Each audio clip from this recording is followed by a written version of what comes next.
Менә 4-нче ел рәттән Азнакайда креатив чаналар фестивале Саннифест оештырыла. Быел да ул Ишкәев исемендәге ял паркында үтте. Яңа ел каникуллары булганлыктан әлеге күңелле чарага килүчеләр дә шактый иде.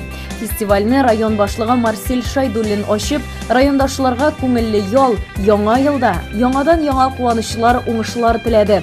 Бәйрәм бизәге булып, якташларыбыз татар эстрадасының якты йолдызлары Салават һәм Гүзәлем Миңнехановлар үзләренең матур җырларын бүләк итте.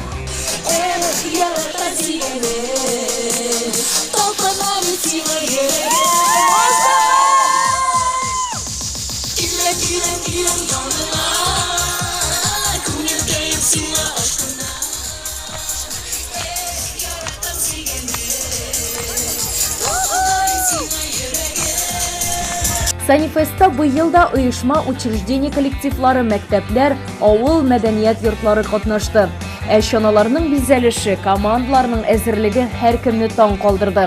Үгез елы булганлыктан үгезләр дә, кыш бабайлар, кар кызлары, самаварлар, очкычлар, әкият геройлары һәм башкалар. Фестивальдә катнашучыларга төп таләп чана белән мөмкин кадәр озынрак юл узу һәм чананы гадәти булмаган итеп бизәү. Шундыйларның берсе Кәкре елга авыл җирлеге очкычы иде. Аны җирлек башлыгы Илгизәр Мөхәммәтҗанов үз куллары белән ясаган.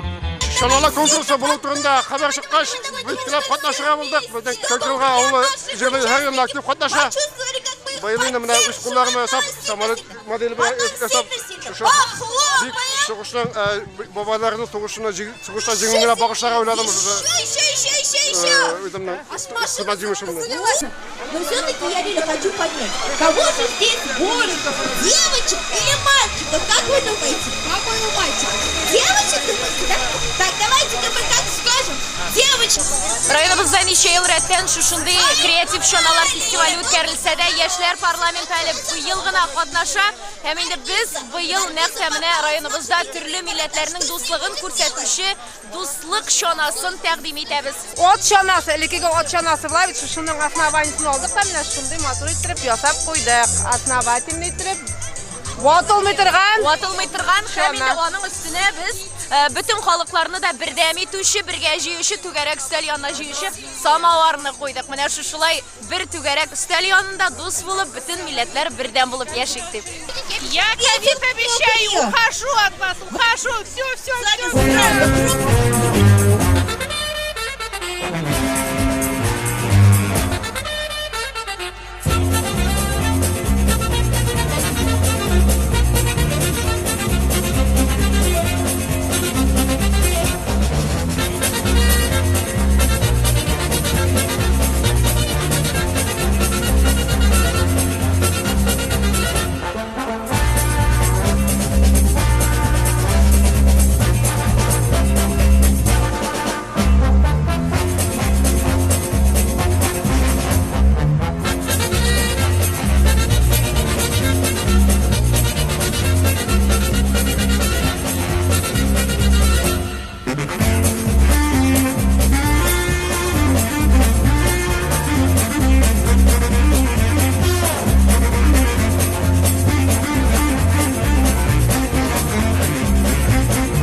Тамашачы таудан шуып төшкән һәр чананы алкышлап каршы алып озатып торды.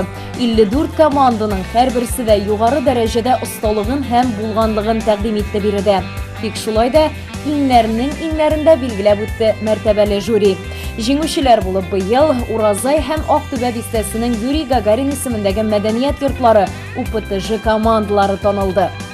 Катнашучыларның һәр барчасына да истәлекле бүләкләр тапшырылды. Бәйрәм күңелле җыр-биюләр белән дәвам итте. Именная ложка – безусловно отличный подарок на праздники и будни. В торговом центре «Шифа» заработал отдел именных подарков для самых любимых. Наши приборы смогут украсить ваш стол и послужат прекрасным подарком на долгие годы. У нас в ассортименте только качественные ложки российского производства. Также оперативно выполним коллективные заказы. Ждем вас по адресу Азнакаева, торговый центр «Шифа», улица Нефтяников, 33, телефон 8 987 173 63 95. Новый смарт-кроссовер Cherry Tiggo 4. Готовый показать свое превосходство. Стильный, технологичный, первый. Прикоснитесь к будущему уже сегодня. Открывая новые грани характера за рулем Cherry Tiggo 4. Запишитесь на тест-драйв у официального дилера «Диалог Авто» в городе Азнакаево. Шихудинова, 12Б, телефон 99 006. Любые ремонтно-отделочные работы в квартире, доме, офисе 24 часа в сутки. Телефон 8 939 300 92 67. Колор. Еще больше торговых площадей и, как следствие, больше строительно-ремонтных инструментов и расходных материалов к ним, электротехнических изделий и сварочных аппаратов, сухих смесей, цемента, фанеры, утеплителя. Компания «Колор». От и до в решении ваших строительно-отделочных вопросов. Наш телефон 7 70 80. Дорогие мамы и папы, вы находитесь в трепетном ожидании малыша или уже являетесь счастливым родителем? Малыш Плюс готов решить многие вопросы, связанные с этими приятными событиями. Достойный ассортимент колясок, кроваток, а также манежи, качели, стол-стульчики, автокресла, санки, велосипеды, комплекты в кроватке и на выписку, одежда для детей с рождения и старше, обувь, игрушки, электромобили, детское питание, косметика, подгузники и многое другое вряд ли останутся без вашего решения приобрести все необходимое в одном месте. Малыш Плюс. Все от А до Я для вашего малыша. Азнакаева, Ленина, 27, телефон 9 56 42. Ежедневные рейсы в Альметьевск от пассажирского агентства «Мандарин», генерального транспортного партнера ТНТ Азнакаева. Отправление из Азнакаева в 6, 6:30, 7, 8, 9, 10, 11, 13, 14, 15, 16, 17 и 18:00. Из Альметьевска в 7:30, 8, 9, 10, 11, 12, 13, 14, 15, 16, 17, 18, 19 и 19:30. Остановки: онкологическая больница, ТЦ «Панорама», ДКНФЧ, драмтеатр, главпочтамт, медсанчасть, Макдональдс, Огни, Тихоновка, Мактама. Развозим по городу и осуществляем курьерскую доставку. Магазин «Строймаркет» предлагает новую линейку товаров в своем ассортименте, а именно все необходимое для оборудования бани, банные печи, газовые горелки, дымоходы и комплектующие элементы к ним, а также деревянные изделия для отделки и оснащения внутреннего интерьера помещения бани. Традиционно мы сохраняем широкий ассортимент строительно-отделочных материалов, различных инструментов для ремонта, лакокрасочных изделий, грунтов, шпатлевок, расходных материалов для подвода воды и всего самого необходимого в хозяйстве и быту. Магазин «Строймаркет» – ваш надежный и выгодный партнер в строительстве и ремонте. Наш адрес – улица Гагарина, 2А, телефон 8 917 913 27 70.